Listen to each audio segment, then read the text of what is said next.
Good evening बच्चों। आज हम बात करेंगे बालाजी का जो बुक है उसके आगे के क्वेश्चन को हम हल करेंगे, जो कि हिंदी मीडियम में है और सेम क्वेश्चन इंग्लिश मीडियम में भी है, बस लैंग्वेज का फ़र्क है। ठीक है, आज हम देखते हैं नेक्स्ट क्वेश्चन जो बालाजी में है। हम लोगों ने पिछले वीडियो में क्वेश्चन फर्स्ट और सेकेंड मतलब क्वेश्चन नंबर 1 और क्वेश्चन नंबर 2 हम लोगों ने हल कर रखा था। हम लोग क्वेश्चन नंबर 3 की बात करते हैं।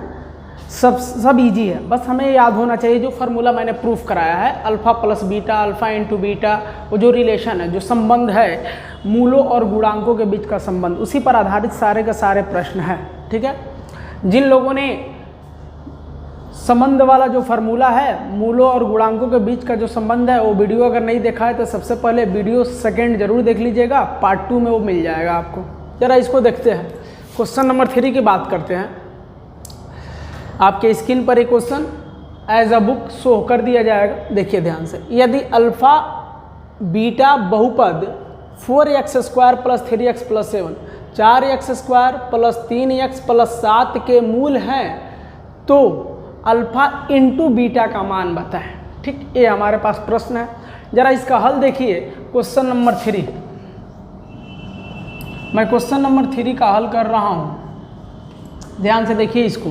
सबसे पहले क्वेश्चन को हल करने के लिए शुरू से मैं बताता आता हूँ कि जो क्वेश्चन में दे रखा हो, जो प्रश्न में हमें पता हो, उस चीज़ को पहले दिखाते हैं। क्या हमारे पास है, एक बहुपद है जो 4x², तो बहुपद को हमेशा px लिखते हैं, तो मैं इस बहुपद को लिख रहा हूँ px = 4x² + 3x + 7। ये हमारे पास प्रश्न है और बोला है अल्फ़ा और बीटा इसके मूल हैं, मतलब x का मान है भैया अल्फ़ा और बीटा। हमें अल्फ़ा और बीटा से क्या करना है, बस पता चल गया कि भैया ये अल्फ़ा और बीटा इसका मूल है।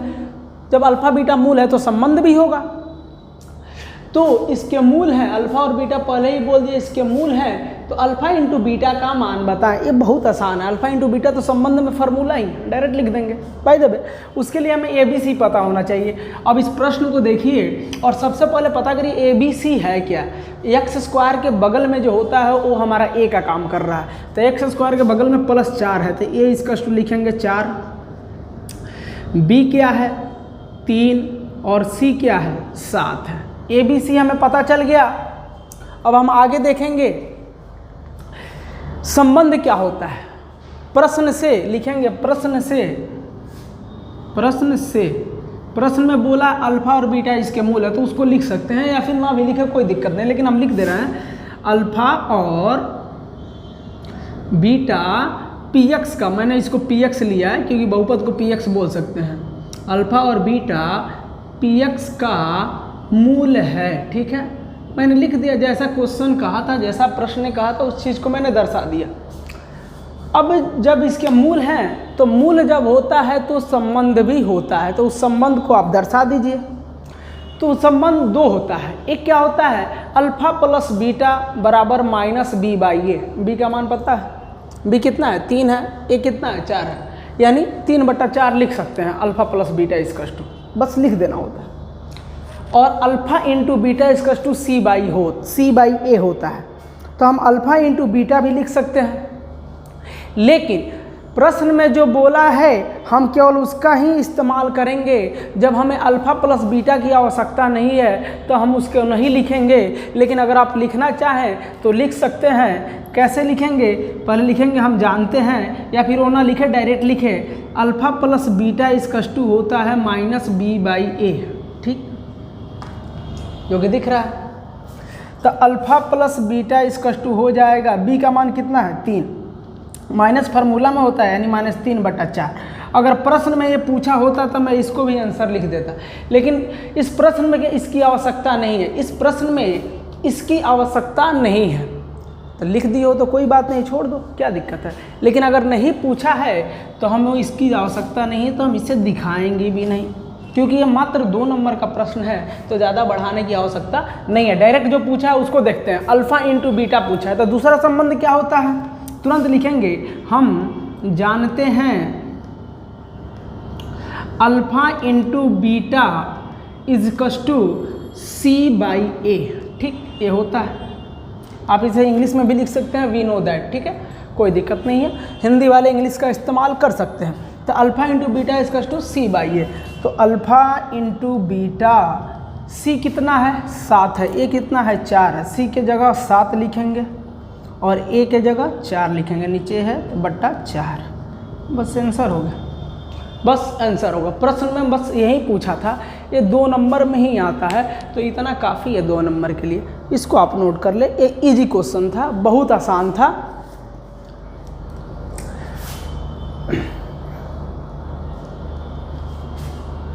नहीं समझ में आए तो मैसेज ज़रूर करिएगा, कोई इसमें प्रॉब्लम नहीं होनी चाहिए, ABC निकाल लो, जो पूछ रहा है उसको बता दो। इसमें केवल अल्फ़ा इंटू बीटा पूछ रहा है तो फार्मूला ऑलरेडी होता है, बस भर देना होता है, C/A के बराबर। क्वेश्चन नंबर 4 की बात करेंगे, जो कि मैंने नहीं लिखा है, बोर्ड पर ध्यान से देखिए, बोर्ड पर नोटिस करिए, बोर्ड पर मैंने केवल 3 के बाद 5 लिखा है, क्वेश्चन नंबर 4 क्यों नहीं लिखा है। आप लोग बालाजी के बुक में, बालाजी का बुक है, ठीक है, सुधीर कुमार बालाजी, जो यूपी बोर्ड में चलता है। दरअसल ये क्वेश्चन RS अग्रवाल में है, बस लैंग्वेज चेंज है, इंग्लिश में है। क्वेश्चन नंबर 4 अगर देखिएगा, 1/अल्फ़ा 1/बीटा की वैल्यू पूछा है। मैं इसमें 4 नहीं लिखा हूँ, आप लोग बुक में देख सकते हैं, मैं क्वेश्चन नंबर 4 की बात कर रहा हूँ। 1/अल्फ़ा 1/बीटा की वैल्यू पूछा है। मैंने इस क्वेश्चन नंबर 4 को इसलिए नहीं बताया है कि इसी बुक का, बालाजी के बुक का क्वेश्चन नंबर 2, जो कि इसके पहले वाले वीडियो में मैंने बताया है, तो क्वेश्चन नंबर 2 को ध्यान से देखिए और क्वेश्चन नंबर 4 को ध्यान से देखिए, दोनों सेम है। 2 को मैंने बताया है, 4 उसी तरह सेम टू सेम आप कर डालिए, केवल बहुपद चेंज है, आप लोग कर ले जाओगे, ठीक है। नहीं होगा तो मैसेज करना, नेक्स्ट वीडियो में मैं उसको बता दूंगा, कभी भी बता दूंगा, कोई दिक्कत नहीं है, क्योंकि क्वेश्चन नंबर 2 और 4 सेम क्वेश्चन था, इसलिए 4 मैंने नहीं लिखा है। क्वेश्चन नंबर 5 की बात करते हैं, ध्यान से देखिए, बोला है यदि अल्फा बीटा बहुपद, बहुपद क्या है fx इक्वल टू, तो मैंने बोला बहुपद को fx भी लिखा जा सकता है, px भी लिखा जा सकता है, मैंने शुरू में बताया था। x square minus P into bracket में x + 1 - c के मूल है, तो बताओ हमारे पास बेटा ये बहुपद है, ठीक, ये हमारा बहुपद है, ठीक, और इसके मूल कौन है, अल्फा और बीटा है। जब अल्फा और बीटा इसके मूल है तो इनके बीच हम संबंध को भी दर्शा सकते हैं। याद रखें, कभी भी द्विघात बहुपद में जब मूल दिया हो, x के मान को मूल कहते हैं, बार बार मैं इस बात को बता रहा हूँ, जब मूल दिया हो तो उसका संबंध आप ज़रूरत पड़ने पर लिख सकते हैं। देखते हैं ज़रूरत पड़ता है कि नहीं। इसके मूल है तो अल्फा + 1 इंटू बीटा + 1 का मान बताएं। क्वेश्चन नंबर 2 देखिए, इसका मान पूछा है, कितना आसान है। क्वेश्चन नंबर 5 की मैं बात कर रहा हूँ, प्रश्न संख्या 5, ये देखिए ध्यान से, इसका हल क्वेश्चन 5, ठीक है। मेरे पास क्या दिया है, बहुपद दिया है fx इक्वल टू, fx भी लिख सकते हैं, px भी लिख सकते हैं। यहाँ पर fx बोला है तो आप fx लिखिएगा, x square minus p x + 1 + c, ठीक है, ये हमारा बहुपद है। हमारा बहुपद का वास्तविक रूप, जो ओरिजिनल रूप होता है, वो कैसा था याद करिए थोड़ा सा, वो हमारे पास कुछ ऐसा था, fx इक्वल टू या px इक्वल टू, बात बराबर है, fx equal to ax square + bx + c, इस तरह का था। अब इससे ज़रा कंपेयर करें, x स्क्वायर वाला टर्म दिख रहा है क्योंकि इसके आगे 1 है, यानी a का मान 1 है, ठीक। बट x वाला टर्म नहीं दिख रहा है क्योंकि x के साथ 1 प्लस में है, ठीक है। तो इस प्रश्न को पहले इस तरह, यानी यह ओरिजिनल रूप में नहीं है, हो सकता है थोड़ा सा इधर उधर करने पर वो ओरिजिनल रूप में दिखने लगे, तो उस चीज़ को हम करेंगे कैसे, देखें। इसको हो सकता है एक स्टेप आगे बढ़ाइए, मैं इसको थोड़ा सा हल करना चाहता हूँ, तो ये इस तरह दिखेगा। जब तक प्रश्न हमारा इस तरह न दिखे तब तक हम उसको हल नहीं कर पाएंगे। fx equal to x square तो सही है, x स्क्वायर की तरह दिख रहा है, x वाले को निकालना है ब्रैकेट से बाहर क्योंकि वो निकला होना चाहिए, ठीक है। तो मैं p से इसमें मल्टीप्लाई कर रहा हूँ, p के बगल में माइनस का साइन है तो माइनस भी मल्टीप्लाई होगा, तो माइनस से और x में और p से मल्टीप्लाई करेंगे तो -px बनेगा, ठीक। और ये माइनस से जब इसमें मल्टीप्लाई करेंगे तो प्लस माइनस माइनस बनेगा, और p से गुणा होगा तो p1 जा p + c। अब यहाँ ये समझ में आया कि हमारा बहुपद में fx क्यों लिखा है, क्योंकि ये बहुपद ही p के रूप में है, इसलिए वो चाहता तो px भी लिख सकता था, बट यहाँ पर fx लिखने का मेन कारण है कि क्वेश्चन में p देख रहा है, ठीक है। आप लोग पी को देखकर कंफ्यूज हो जाएंगे, इसीलिए ओ एफ एक्स लिखा है। अब हमारा क्या हुआ, यक्स अलग हो गया, एक्स अकेला दिख रहा है, ठीक है। अब जिसमें यक्स नहीं होता है वो अचर पद कहलाता है, तो उसको एक साथ लिख लीजिए। देखिए कैसे, F X equals to X square minus P X. अब देखो ये वाली चीज़ें तो मैच कर गई। अब सी के लिए क्या करेंगे, ये पी प्लस सी जो है, पी प्लस सी, इसको एक साथ रखेंगे क्योंकि इसमें भी एक्स नहीं है, इसमें भी, यानी ये पूरा टर्म अचर पद है, तो इसको एक साथ रखिए, दोनों के ब्रैकेट में कर दीजिए। P और C को जब ब्रैकेट में करेंगे तो बेटा आगे माइनस है, तो माइनस को भी बाहर अगर निकालोगे तो अंदर भी माइनस हो जाएगा, यानी P माइनस C हो जाएगा। ध्यान से देखो कैसे, हमको बिना x वाले को एक साइड में करना था और x वाले को किनारे करना था। जब गुणा किया मैंने इसमें इससे, तो x केवल P के साथ आया है, इस P के साथ, बाकी एक P फ्री हो गया, तो यहाँ दोनों P में अंतर है, ठीक है। अब यह P जो है C के साथ जुड़ जाएगा, यानी जिसमें x नहीं होता है वो एक साथ चला जाता है, जो एक्स स्क्वायर वाला एक साथ होता है, x वाला एक साथ होता है, ठीक है। तो अब देखो, अब इसमें नहीं था x, तो इन दोनों को एक साथ कर दिया। अब जब एक साथ किया तो माइनस इन दोनों में से कॉमन लिया, जब माइनस कॉमन लेकर इसको ब्रैकेट में डालोगे, क्योंकि P और C को जब एक साथ करोगे तो ब्रैकेट में ही करोगे, और ब्रैकेट लगाओगे तो माइनस कॉमन लोगे तो अंदर माइनस दिखने लगा। अभी ब्रैकेट तोड़ोगे तो ऐसा ही दिखेगा। अब हमारा इस रूप में आ गया। अब A का काम कौन कर रहा है, एक्स स्क्वायर के बगल में 1 छुपा है, यानी A इक्वल्स टू 1। B का मान कितना है, ध्यान से देखिए, x के बगल वाला B होता है, यानी B का मान है P, लेकिन माइनस में है, यानी माइनस P, ठीक। 1 लिखते नहीं है, 1 को मैं इरेज कर रहा हूँ, 1 लिखा नहीं जाता, आप समझ लीजिएगा, जहाँ कुछ ना हुआ 1। लेकिन C के लिए देखिए, C इक्वल्स टू क्या है, ब्रैकेट वाली चीज़ देखिएगा, ब्रैकेट में P माइनस C, ये C का काम कर रहा है। याद रहे, ये C मैं कैपिटल C लिख दे रहा हूँ, एक कैपिटल B भी लिख दे रहा हूँ, कैपिटल A लिख दे रहा हूँ, ABC, कैपिटल भी आप यूज कर सकते हैं, कोई दिक्कत नहीं है, समझ में आ रहा। तो A का काम 1 कर रहा है, B का काम माइनस C, और कैपिटल यानी C का काम P माइनस C कर रहा है। लेकिन मैंने बताया था बेटा बगल में माइनस हो तो माइनस भी लिखते हैं। हो गया, ABC फाइंड हो गया। अब हम प्रश्न में देखेंगे हमें पूछा क्या है, alpha plus beta, sorry alpha plus 1 beta plus 1 का मान पूछा है, ठीक है। अब जब प्रश्न से लिखेंगे, प्रश्न से क्या हमें ABC पता करना था, तो ABC पता करने के लिए मैं इसको 2 कदम आगे बढ़ाया, 1 कदम 2 कदम, 2 कदम यानी 2 स्टेप आगे बढ़ाया, तब मुझे ओरिजिनल रूप दिखा और ABC दिख गया। अब प्रश्न से बोला है अल्फा बीटा इसका मूल है, तो लिख दो प्रश्न से अल्फा और बीटा इसके मूल हैं, ये प्रश्न में बोला था। जब अल्फा बीटा मूल हैं तो संबंध भी अल्फा और बीटा के हम लिख सकते हैं। जब मूल दिया है तो संबंध भी होगा, तुरंत लिखेंगे उसके आगे। अब देखो इस वाले प्रश्न में क्वेश्चन नंबर 3 में केवल अल्फा इंटू बीटा पूछा था, तो डायरेक्ट मैंने फार्मूला में रख दिया था। लेकिन इसमें जिसका मान पूछा है, हो सकता है इसमें दोनों संबंधों की आवश्यकता पड़े, तो मैंने बताया था ज़रूरत पड़े या ना पड़े दोनों संबंध लिख लीजिएगा तो नंबर नहीं कटेगा, बढ़ जाएगा। नहीं ज़रूरत होगी तो उसी तरह छोड़ दीजिएगा, कोई दिक्कत नहीं। तो हम दोनों संबंधों को लिखने का जो तरीका है वो हमेशा लिखेंगे। हम जानते हैं संबंध क्या होता है, हमेशा जब भी पूछा जाएगा इस मूलों और गुणांकों के बीच का संबंध बताएं, alpha plus beta equals to minus B by A, alpha into beta equals to C by A, ये संबंध होता है। तो हम जानते हैं संबंध, पहला संबंध क्या होता है, अल्फा प्लस बीटा, क्योंकि इसका मूल ही अल्फा और बीटा है। Alpha plus beta equals to minus B by A, मैंने ए बी सी को कैपिटल में लिखा है, इसलिए माइनस बी बाई ए मैंने कैपिटल लिखा है, कोई दिक्कत नहीं।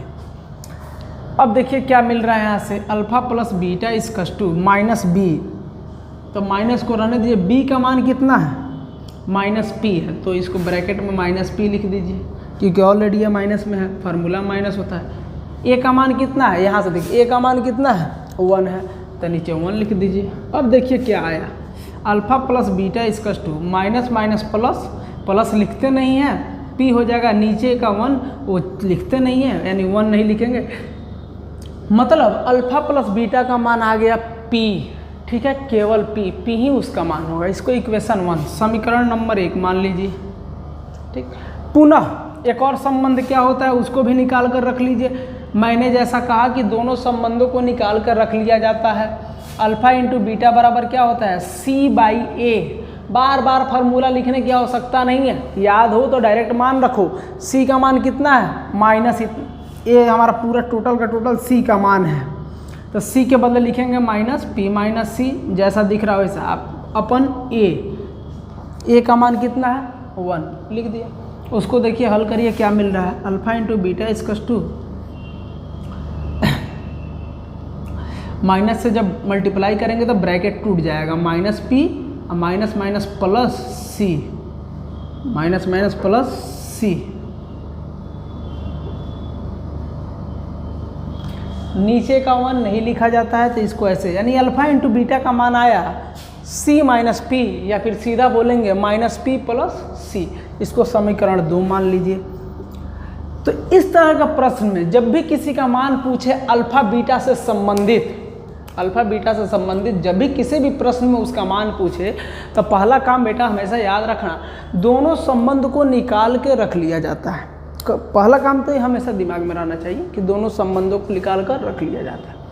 अब देखेंगे पूछा क्या है, उसको उठाएंगे, अब लिखेंगे अब किसका मान पूछा है, alpha plus 1 beta plus 1, alpha plus 1 beta plus 1, इसी का मान पूछा है। हल करिए देखते हैं क्या मिलता है। अब देखो डायरेक्ट इसका मान नहीं पुट करोगे, हो सकता है इसको थोड़ा सा हल करें तो इन दोनों का यूज हम कर सकें, हो सकता है तो थोड़ा हल करके देखिए, क्योंकि हमें तो प्रश्न में बोला है कि इसका मान चाहिए तो निकालना तो पड़ेगा ही। चलिए हल करने का मतलब इसको थोड़ा सा ब्रैकेट को तोड़िए, अल्फा से इन दोनों में गुणा करिए, 1 से इन दोनों में गुणा करिए। जब अल्फा से, जब आप लोग अल्फा से बीटा में गुणा करेंगे तो अल्फा बीटा मिलेगा, अल्फा इंटू बीटा। फिर अल्फा से 1 में गुणा करेंगे तो क्या करना, साइन से भी गुणा किया जाता है, तो अल्फा भी प्लस में है 1 भी प्लस में है, तो प्लस प्लस प्लस यानी प्लस अल्फा मिल जाएगा। यानी अल्फा से दोनों में गुणा किया जाता है, फिर 1 से दोनों में गुणा किया जाता है।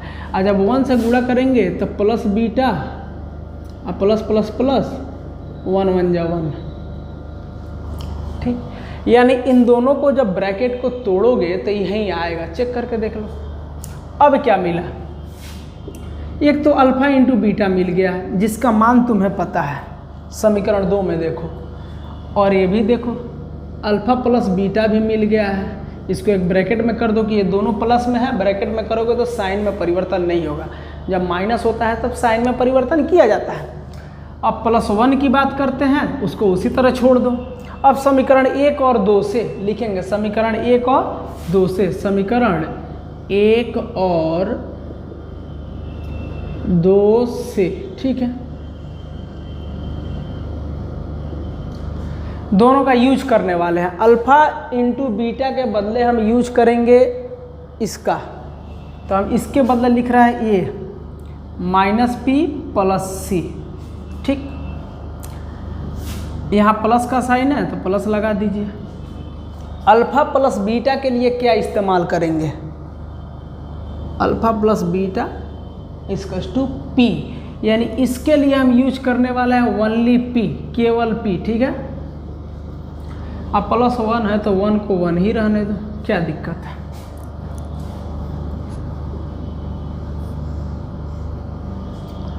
यानी इन दोनों का मान रखने पर ये चीज़ें प्राप्त हुई। अब हो सकता है कुछ कटेगा, p प्लस में है p माइनस में, ये दोनों p आपस में कैंसिल, बचेगा क्या c प्लस 1 या फिर 1 प्लस c, कुछ भी बोल सकते हो, 1 प्लस c लिखो चाहे c प्लस 1 लिखो, बात बराबर है। अब आप लोग जब इसका आंसर देखोगे तो यही इसका आंसर होगा, आंसर होगा, ठीक। ये हमारा बालाजी का क्वेश्चन नंबर 5 था, तो यहाँ पर ये बातें ध्यान रखिएगा, ठीक है। अब जैसा मैंने क्वेश्चन नंबर 5 को हल किया है, ठीक क्वेश्चन नंबर 6 भी उसी प्रकार दिख रहा है, ये चीज़ें एक समान दिख रही हैं। लेकिन उसमें कुछ और बोला है, तो थोड़ा इसको आप नोट करिए, फिर हम लोग क्वेश्चन नंबर 6 की बात करेंगे।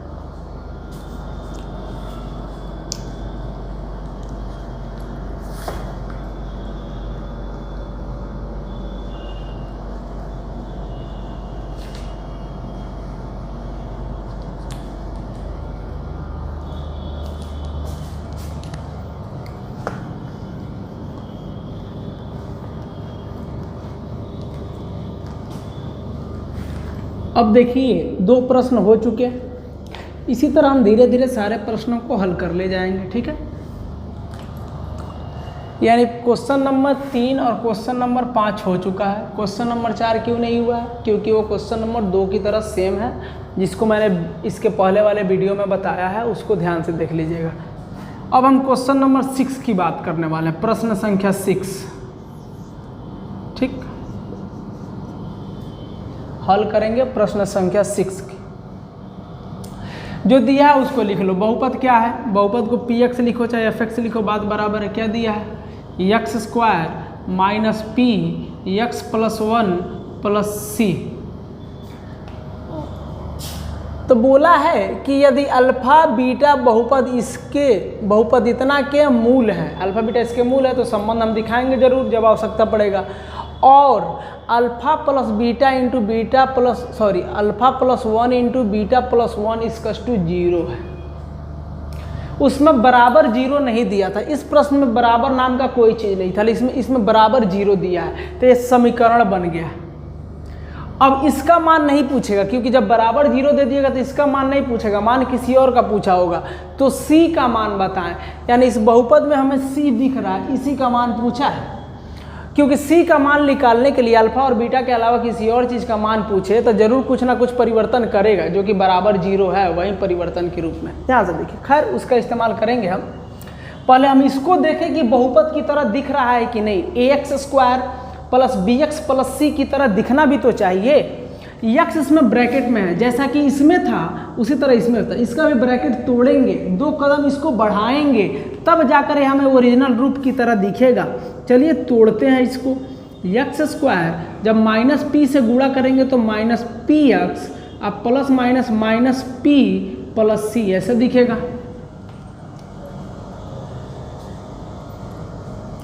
फिर क्या देखेंगे? x square minus P X. अब x और x स्क्वायर तो दिख रहा है, लेकिन जिसमें x नहीं होता है वो टोटली c का काम करता है, तो ये सब c है। लेकिन इसको ब्रैकेट में लिखोगे तो माइनस जब कॉमन लोगे तो यह माइनस हो जाएगा और ये प्लस हो जाएगा, यानी p माइनस सी की तरह दिखेगा, ठीक। ये दोनों प्रश्न सेम था, बट यहाँ पर थोड़ा बराबर 0 दिया था, और बहुपद भी सेम था, लेकिन यहाँ c माइनस में था, यहाँ c प्लस में है, ठीक है। इसीलिए ब्रैकेट में p माइनस सी आया, यानी px ये हो गया। a b c भी निकाल कर रख लेते हैं। कैपिटल में लिख रहा है, a बराबर कितना है? 1 है। याद रहे x स्क्वायर के बगल में 1 छुपा है, जहाँ कुछ नहीं दिखता है नंबर में वो 1 होता है, 1 है। b का काम कौन कर रहा है? माइनस p, और c का काम कर रहा है माइनस ब्रैकेट में p माइनस सी। जब साइन माइनस में हो तो ऐसे ही लिखते हैं। ये चीज़ें दिख रही हैं। अब क्या करें? हमें अल्फा और बीटा इसका मूल बोला है, तो उसका संबंध लिखेंगे। उससे पहले लिख लें प्रश्न से अल्फा और बीटा इसके मूल है। जब प्रश्न पर जोर दिया है कि अल्फा बीटा मूल है, तो वो इसलिए जोर दिया है कि जब बेटा मूल दिया है तो संबंध भी होगा। यानी वो कह रहा है कि बेटा संबंध भी निकाल कर रख लो, आगे चल के आवश्यकता पड़ सकती है। निकाल कर रख दे रहा है। हम जानते हैं, आप इंग्लिश में लिख सकते हो वी नो, थोड़ा मोड़ा इंग्लिश भी सीखिए आप लोग। वी नो मतलब कि हम जानते हैं क्या? Alpha plus beta equals to minus B by A. अब फार्मूला मैं लिखूंगा नहीं, डायरेक्ट मान पुट करूंगा, माइनस बी। तो फार्मूला में एक माइनस होता है, लेकिन बी का मान कितना है? माइनस पी, तो माइनस पी ऐसा रहेगा। ए का मान कितना है? 1, तो नीचे 1 लिख देंगे। इसमें भी अल्फा प्लस बीटा का मान आएगा माइनस माइनस प्लस, केवल प्लस पी आएगा, नीचे का 1 नहीं लिखते हैं, सेम मान आएगा। समीकरण नंबर 1, ठीक। पुनः अल्फा इंटू बीटा बराबर क्या होता है? सी बाई ए, तो सी का मान रखेंगे, फार्मूला नहीं है। सी का मान कितना है, माइनस पी माइनस सी। ए कितना है, 1 है। ज़रा देखिए क्या आ रहा है, अल्फा इंटू बीटा बराबर, जब माइनस से गुणा करेंगे तो माइनस पी प्लस सी आएगा, यानी ये हमारा मान है। इसको समीकरण नंबर 2 कर लो, ये समीकरण नंबर 2 है। मैंने माइनस से गुणा कर दिया है, इसलिए माइनस अंदर चला गया है, साइन बदल देगा। अब हम देखते हैं मान किसका पूछा है, मान हमारा सी का पूछा है, लेकिन यह इसका मान नहीं, यह हमें दिया है। दिया किस लिए है, बोला और इतना बराबर 0 हो का मतलब दिया है। दिया इसीलिए ना होता है कि भैया आप उसका इस्तेमाल कर लो, 100 के लिए तो दिया नहीं है, तो उसका इस्तेमाल करो। इसकी मदद भी ले सकते हैं, इसकी मदद भी ले सकते हैं। अब इसकी मदद की बारी है, ये तीनों जब आपस में मदद करेंगे एक दूसरे का, तब जाके सी का मान निकलेगा। तो 1 और 2, समीकरण 1 और 2 मैं निकाल चुका हूँ, अब इसका इस्तेमाल मैं करूँगा। अब प्रश्न में क्या दिया है, इतना निकाल कर रख लीजिएगा। प्रश्न में दिया है अल्फा प्लस 1 और बीटा प्लस 1 बराबर 0, यानी बराबर को साथ में लेकर चलो। हो सकता है कि अपने मन से ही सी का मान प्राप्त हो जाए, तब क्या करना है, आंसर ही आंसर है। अब जिस तरह पिछले क्वेश्चन में, पिछले प्रश्न में हम लोगों ने इस ब्रैकेट को आपस में गुणा करके तोड़ा था, उसी प्रकार इसमें भी गुणा करके तोड़ेंगे, सेम चीज़ आएगा। अल्फा से बीटा में गुणा होगा तो अल्फा इंटू बीटा, अल्फा से 1 में गुणा होगा तो प्लस 1 प्लस अल्फा, और 1 से इसमें गुणा होगा तो प्लस बीटा, और 1 से 1 में गुणा होगा तो प्लस 1 बराबर 0। जब बीच में कहीं बराबर हो तो आगे बराबर नहीं, इस तरह का देना, ठीक है। अब देखो समीकरण 1 और 2 का इस्तेमाल तुम यहीं पर करने वाले हो, क्योंकि अल्फा भी प्लस में है, बीटा भी प्लस में, तो इसको हम ब्रैकेट में लिख सकते हैं। चलिए, समीकरण 1 और 2 से जिस तरह उसमें था उस तरह इसमें भी है, इस्तेमाल करिए। Imply that alpha into beta का मान कितना है, समीकरण 2 में देखिए माइनस पी प्लस सी, माइनस पी प्लस सी, यानी अल्फा इंटू बीटा के बदले इतना लिखेंगे। अब देखो ये अल्फा प्लस बीटा को एक साथ समझना, अल्फा प्लस बीटा को आप एक साथ समझिएगा। समीकरण 1 में उसका मान है p, यानी हम इसके बदले रखने वाले हैं, या प्लस का साइन लिख दो, इसके बदले है p, अब प्लस 1, और ये बराबर 0 हमारी मदद करेगा। ये बराबर का साइन ही हमें c का मान निकालने में मदद करेगा, ठीक। बराबर 0 हमेशा साथ में चलेगा, क्योंकि जब तक बहुपद समीकरण नहीं बन पाता है तब तक किसी का मान नहीं निकाला जा सकता है, चाहे x का मान निकालना हो चाहे किसी भी चीज़। बराबर का साइन देने का मतलब ये है कि वो समीकरण के रूप में बहुपद दिया है। अब देखिए p प्लस में है, p माइनस में, p और p दोनों कट जाएगा, c प्लस 1 इसकस टू हो गया 0, ठीक है। अब देखिए c को आप यहीं रोक लीजिए, प्लस 1 है उधर जाएगा माइनस 1 हो जाएगा, ये हमारा आंसर हो गया। सी का मान पूछा था, सी का मान पता चल गया। ये प्रश्न बहुत आसान था, सेम प्रश्न था, बस बराबर 0 दिया था और सी का मान पूछा था, ठीक है। इसको नोट करिए आप लोग।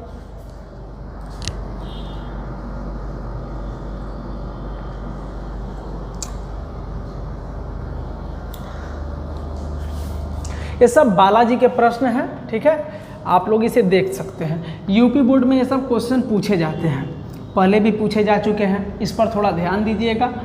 जितना पढ़ाया जा रहा है आपको एक कॉपी और कलम में कॉपी में नोट करते जाइएगा, ठीक है। अब हम बात करेंगे क्वेश्चन नंबर 7 की, जिसमें पूछा है बहुपद इतना का मूल ज्ञात करें। तो मूल का मतलब क्या होता है, x का मान निकालना, या फिर अल्फा और बीटा भी बोल सकता था। इस प्रश्न में बोलता है कि अल्फा और बीटा का मान भी निकालें, तो भी सही था, तो भी x का मान निकालना है।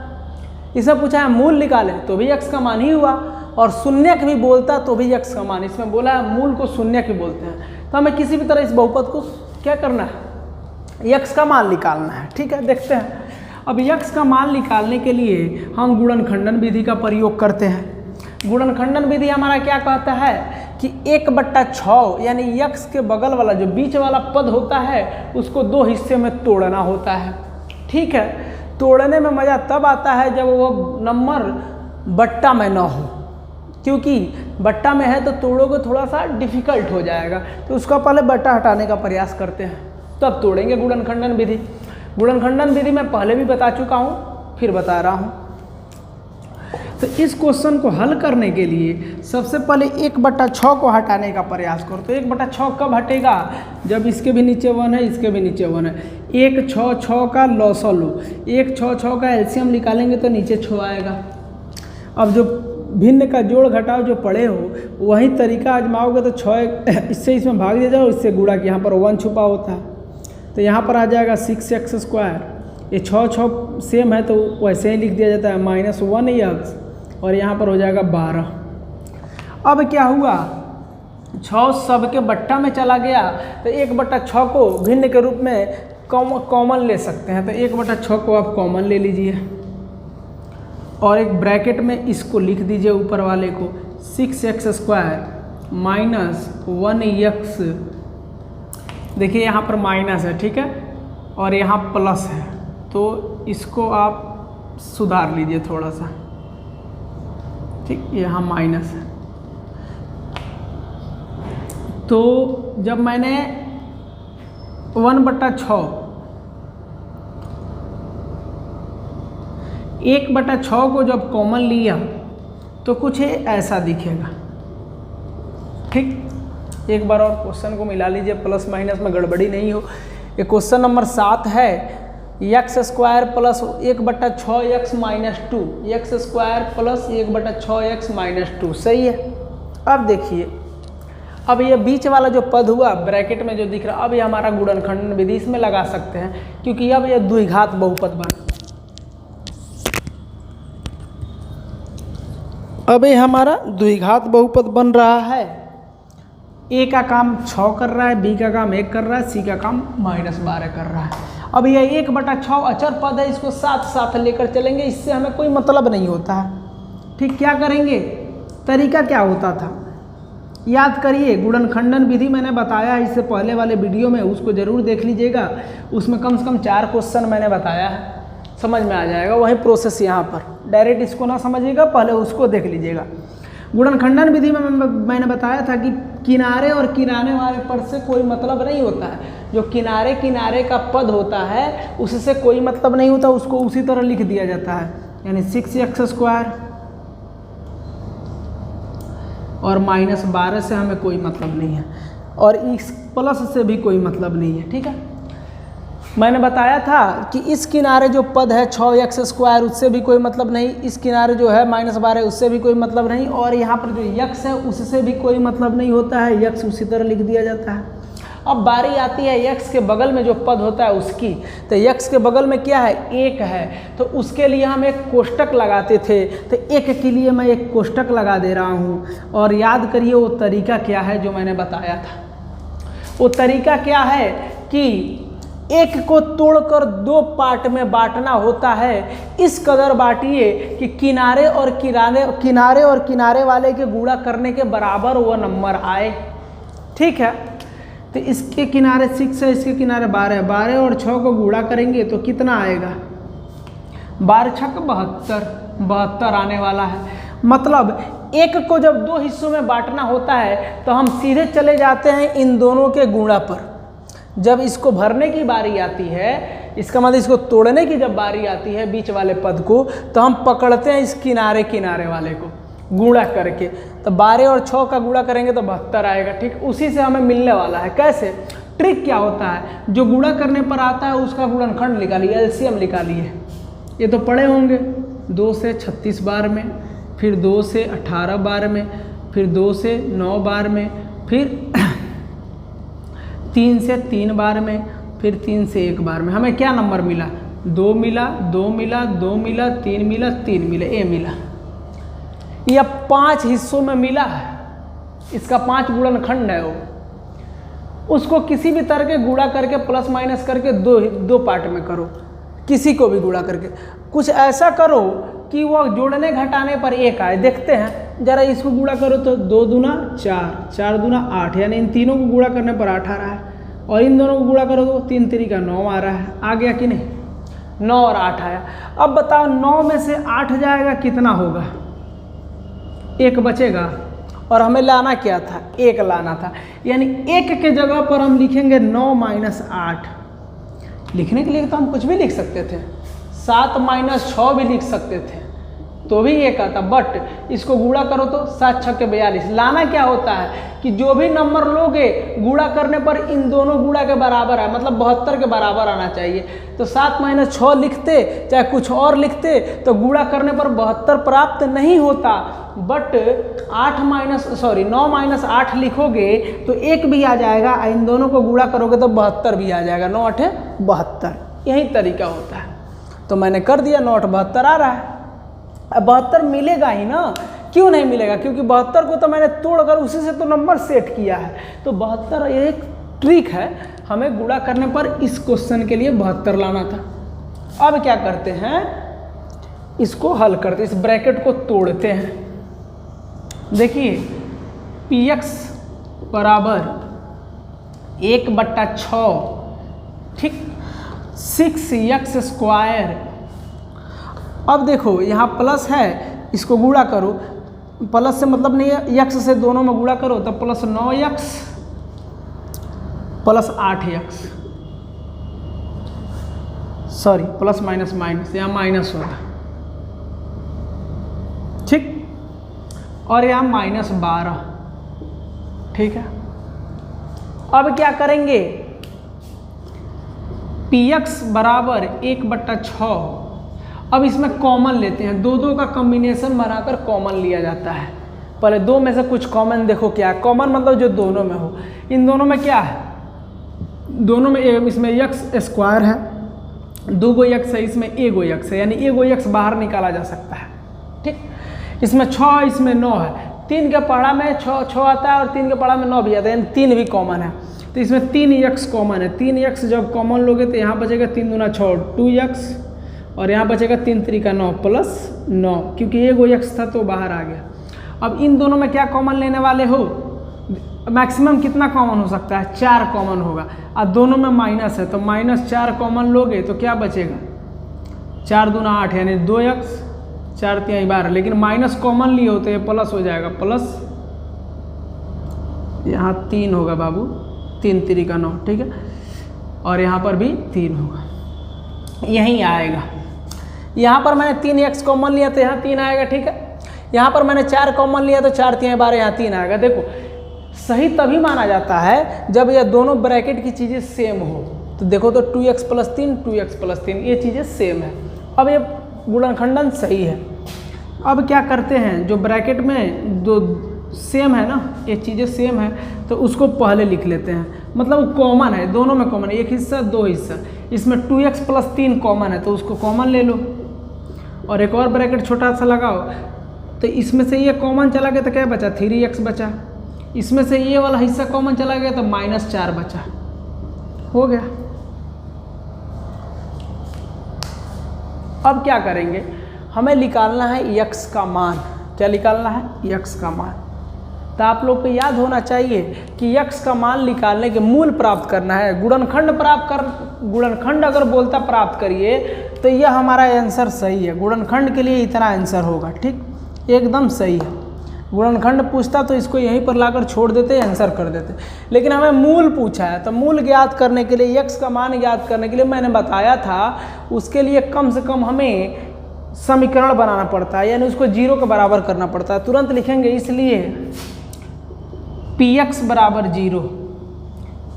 तो px कितना है, 1/6 2x + 3 × 3x - 4 बराबर 0। px का मान, इसी को px का मान बोलते हैं, इसको px का नीचे लिख दो, बराबर 0 कर दो। अब यहाँ से हमें x का मान प्राप्त होगा। मैं इधर का इरेज कर रहा हूँ, आप लोग इसको नोट कर ले, इधर का ये वाला हिस्सा।